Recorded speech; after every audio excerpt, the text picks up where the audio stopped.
Swamiji, we've been talking about reincarnation, and I'm curious about what we carry forward with us into our next life. Talents? Well, they say you can't take it with you, but that means things. There was a wealthy man who went to a psychic to ask who he would be in his next incarnation so he could will all his money to that person.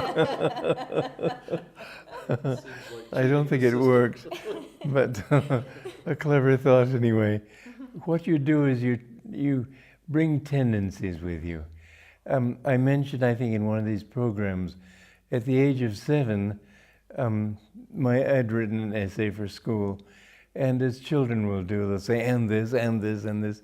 My parents said, oh, you use the word and too often. And I didn't doubt that they were right. I knew they were right. But there was this sudden thought in my mind, who is anyone to tell me how to write? And that's an indication. In the first 6 or 7 years of a child's life, you see the tendencies more clearly. They may sometimes, and there are many records of this, of children who actually remember who they were before. And then those memories fade away usually as they die. There's one very interesting case in America of a boy who was screaming at night. He thought he was about to die, and it turned out he was a pilot in World War II who was shot down over Iwo Jima. And he remembered everything. He remembered who he was, what the plane was. He could draw a picture of what the plane looked like and everything. Many things that proved it. Anyway, he managed to meet his people who were in the Corps with him, whatever it was, the Air Corps. And he said to his mother, "Mommy, they're so old." They were in their 50s. He came back very quickly. But what you take is your tendencies. You don't usually remember, but you remember you may not remember the recipes you used as a cook, but you do remember that you like cooking. You have an attraction to certain things. And when I didn't know anything about Indian philosophy, but the moment I was exposed to it, immediately I said, this is mine. I felt that it was cosmic, it was not limited. And in many ways we carry with us, everybody is a different human being, apparently.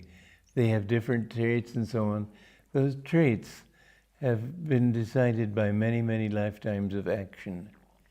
Swami, in between lifetimes, is there a sense of what the next lifetime is supposed to accomplish? Do we set out certain goals? This depends upon a person's level of refinement, you might say, spiritual refinement or maturity. Usually when people die, if they're of a grosser type, there's not much consciousness in the other world. They're not ready for it. But as they become more advanced, then they begin to develop, first of all, a sense of purpose. And they are born with the knowledge that they have this job to do. That doesn't come to everybody. But are there, for many people, there's some major events, turning points that happen in that lifetime. Are those preordained in a sense? Or? Oh, everything that happens to you is preordained. I thought you were asking how conscious of it are you, but it's all preordained. If you get a sickness at the age of 3, that's already ordained before you were born. Everything you carry with you, it's in your subconscious, and it's a vortex of energy that I have this to complete that draws to yourself those results. I guess I'm sort of asking how much choice is involved in it. No, our choice is whether we turn toward God or whether we decide to lift our energy or let it go down. You're faced with a problem of sickness. Will you try to fight it or just give in? But whether you get the sickness, that's determined by your karma. Swamiji, do you think friends who are in the astral world together can make agreements to help each other do something when they're incarnated? Well, I suppose some of them can, but we certainly meet many friends from past lives. Those, I mean, I was born in Romania. My guru was born in India.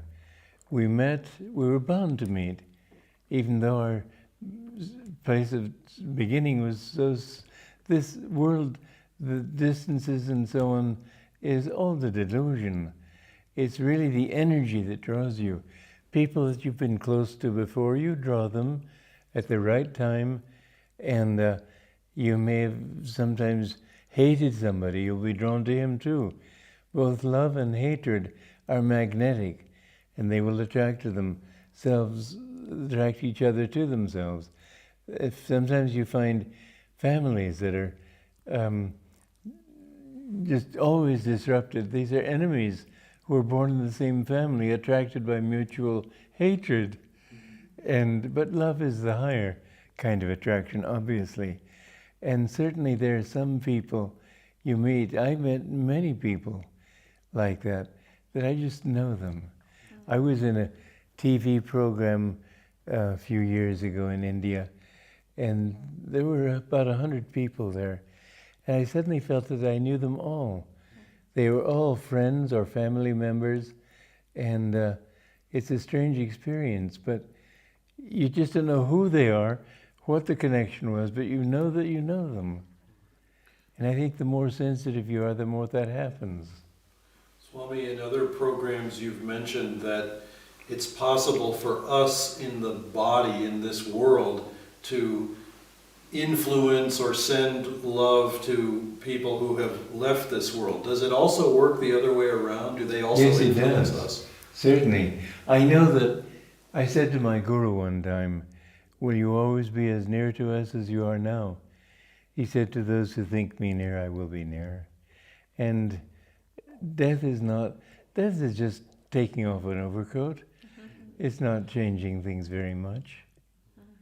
So there's a contact from the other side just as from here. Swamiji, can you describe what the astral world is like? Well, the astral world is a world of energy, not a physical world. Being a world of energy, it has freedom. In that freedom, there is, for example, in this world, our emotions are contained by these heavy walls of flesh. When that wall is removed, when those walls are removed, then suddenly we can feel much more deeply, so that in the astral world you experience, and if you experience pain, it's much more intense. But if you experience joy, it's again much more intense. The world of energy is a world of also brilliant colors. The colors in this world are pale imitations, they're reflections. If you turn the lights out at night, you don't see anything. And there, everything has its own light. It doesn't depend on the sunlight, it's not reflected light. So the colors in the astral flowers, for example, are much more brilliant. Sounds are more beautiful. If you have a desire for beautiful sights and sounds of nature and so on, that can be satisfied better in the astral world than in this world. So the astral world is a place where, again, they show angels with wings. You don't need wings in the astral world.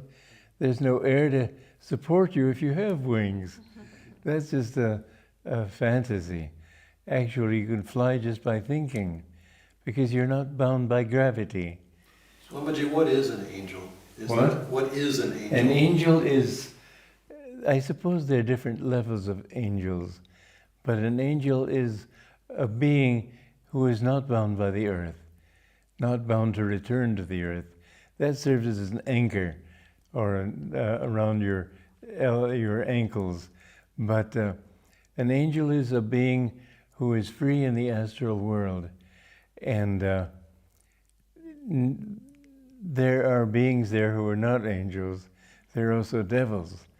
But a higher angel is one who is higher and going toward God. I'd say it's a being in the astral world who loves God. And angels can come to earth as well. And do. I know one time I was at a Kriya initiation. This was in 1949 with my guru, maybe 48. And he said thousands of angels have passed through this room today.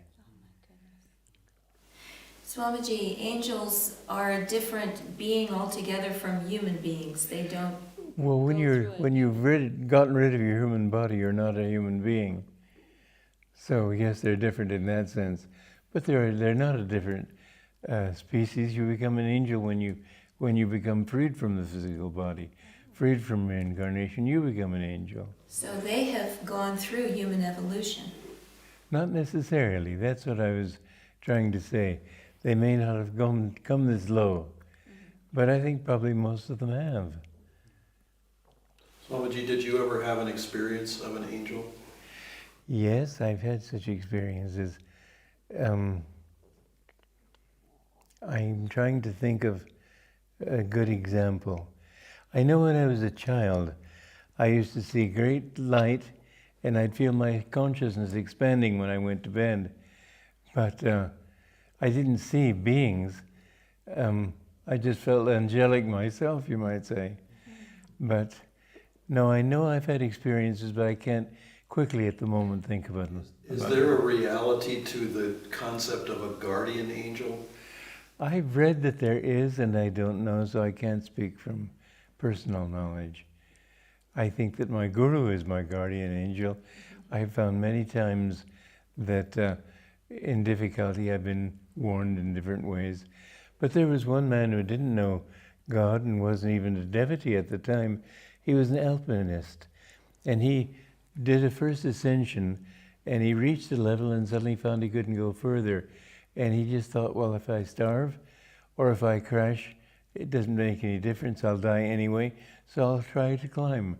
And God and the angels support willpower and determination. He fell as soon as the thing, as the uppers went outward, he fell down.